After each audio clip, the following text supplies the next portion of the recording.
بسم اللہ الرحمن الرحیم۔ السلام علیکم ناظرین۔ اسلام سے قبل عرب ممالک میں 3 دیوتاؤں کو سردار مانتے تھے۔ ان کے نام عزا، دیوی، لات اور منات تھے۔ عزا کا مندر مکہ اور طائف کے درمیانی راستے پر موجود تھا۔ وادی نخلا میں رسول اللہ صلی اللہ علیہ وآلہ وسلم کی ملاقات جنات کے ایک گروہ سے ہوئی تھی۔ نبی کریم صلی اللہ علیہ وآلہ وسلم نے اس جماعت کو اسلام کی دعوت دی۔ انہوں نے اسلام قبول کر لیا تھا۔ قریش اور دیگر قبیلوں کے لوگ عزا کی زیارت کرنے کے لیے یہاں آ کر جانور قربان کرتے تھے۔ دیگر بتوں سے نسب اس بت کو زیادہ عزت و مقام حاصل تھا، لیکن قبل اسلام اسی نام کے بت خانہ کعبہ میں بھی نصب کیے ہوئے تھے۔ ان بتوں کو خانہ کعبہ میں بھی بڑی عزت اور احترام کی نظر سے مانا جاتا تھا۔ روایتوں میں عزا بت کو ایک شیطانی عورت کے نام سے جانا جاتا تھا۔ وادی نخلا میں 3 جاؤ کے درختوں پر ان کا قیام تھا۔ اس بت سے شیطانی قوت کی آواز بلند ہوتی رہتی تھی، جس کی وجہ سے لوگ اس بت کو سب بتوں سے زیادہ اہمیت دیتے تھے۔ اللہ تعالیٰ نے مشرکین کی بھلائی کے لیے رسول اللہ صلی اللہ علیہ وآلہ وسلم کو نبی بنا کر دنیا میں بھیجا۔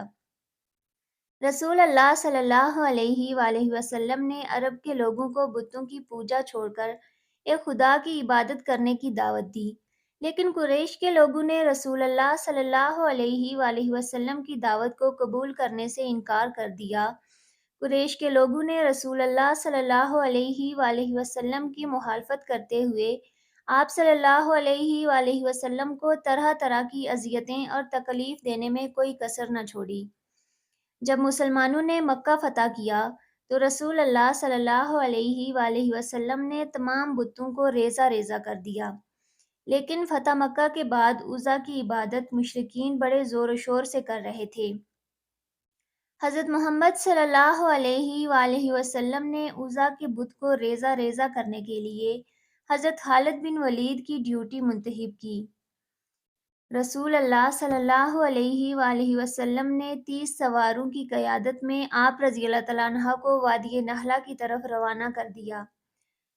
ناظرین، خالد بن ولید مسلمانوں کے وہی سپہ سالار ہیں جنہوں نے تقریباً 125 جنگیں لڑی تھیں۔ انہوں نے ہر جنگ میں فتح نصیب کی۔ انہوں نے کسی بھی جنگ میں شکست نہ کھائی تھی۔ یہ خالد بن ولید کا کارنامہ ہی تھا کہ جن سے کیسر و کسرا کی سلطنتوں کو تباہ و برباد کر کے مدینہ کی ریاست کو ایک عالمی طاقت بنا کر مسلمانوں کے مرتبہ و مقام کو بلند کر دیا تھا۔ خالد بن ولید رضی اللہ تعالیٰ عنہ کو بین الاقوامی تاریخ بھی درجہ اول کا سپہ سالار مانتی ہے۔ خالد بن ولید نے جنگ موتا کی جنگ میں بڑی بہادری اور دلیری سے کام لیا۔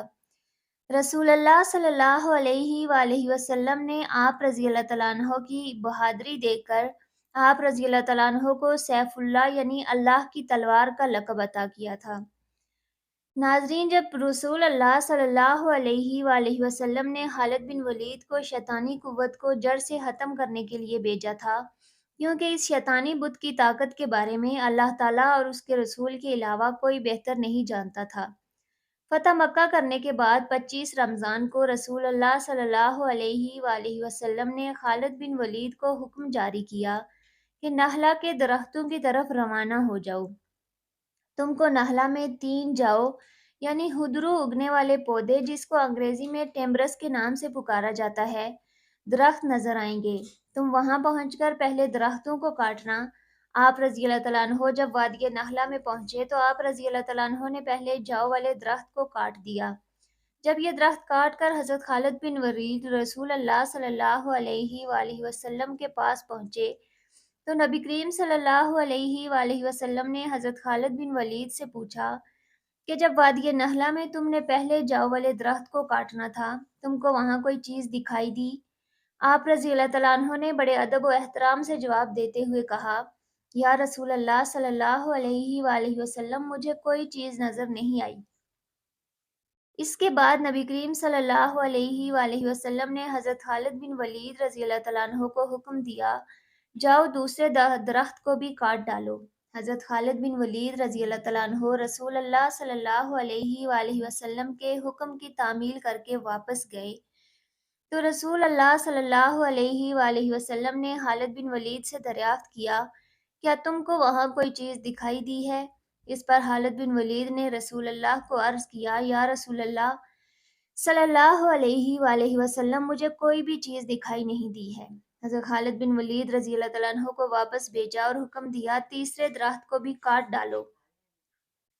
حضور کریم صلی اللہ علیہ وآلہ وسلم کے حکم کے مطابق حضرت خالد بن ولید جب تیسرے درخت کو کاٹنے کے لیے یہاں آئے تو آپ رضی اللہ تعالیٰ عنہ کو ایک شیطانی عورت برہنہ حالت میں دکھائی دی، جو آپ رضی اللہ تعالیٰ عنہ کو دیکھ کر غصے سے دانتوں کو پیس رہی تھی۔ وہ شیطانی عورت کے ساتھ عزا کے مندر کا محافظ بھی تھا۔ اس کی نظر جب خالد بن ولید پر پڑی تو اس نے عزا کو زور سے پکار کر کہا، خالد بن ولید پر حملہ ور ہو جاؤ اور خالد بن ولید کو شہید کر ڈالو۔ اگر تم سے خالد بن ولید رضی اللہ تعالیٰ عنہ کو شہید نہ کیا گیا تو وہ آپ کو تباہ و برباد، ذلیل و خوار کر کے رکھ دیں گے۔ اس محافظ کی پکار سن کر حضرت خالد بن ولید نے شیطانی عورت عزا سے کہا کہ اے عزا، میں تم کو ماننے سے انکار کرتا ہوں۔ میں دیکھ رہا ہوں کہ خدا باری تعالیٰ نے تم کو ذلیل و رسوا کر دیا ہے۔ یہ الفاظ کہتے ہوئے حضرت خالد بن ولید نے عزا پر تلوار کا وار کیا۔ آپ رضی اللہ تعالیٰ عنہ نے تلوار کے ایک ہی وار سے شیطانی عورت کو تباہ و برباد کر کے رکھ دیا۔ اس کے بعد آپ رضی اللہ تعالیٰ عنہ نے درخت کو گرا کر مندر کے محافظ کو بھی جہنم کی آگ میں پہنچا دیا۔ یہ سب قصہ تمام کر کے حضرت خالد بن ولید رضی اللہ تعالیٰ عنہ واپس رسول اللہ صلی اللہ علیہ وآلہ وسلم کے پاس آئے۔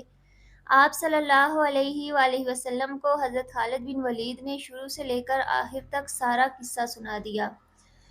رسول اللہ صلی اللہ علیہ وآلہ وسلم نے اس وقت یہ فرمایا تھا کہ آج کے بعد دنیا میں کوئی بھی عزا نامی نہ ہوگی اور نہ ہی کوئی عزا کی عبادت کرے گا۔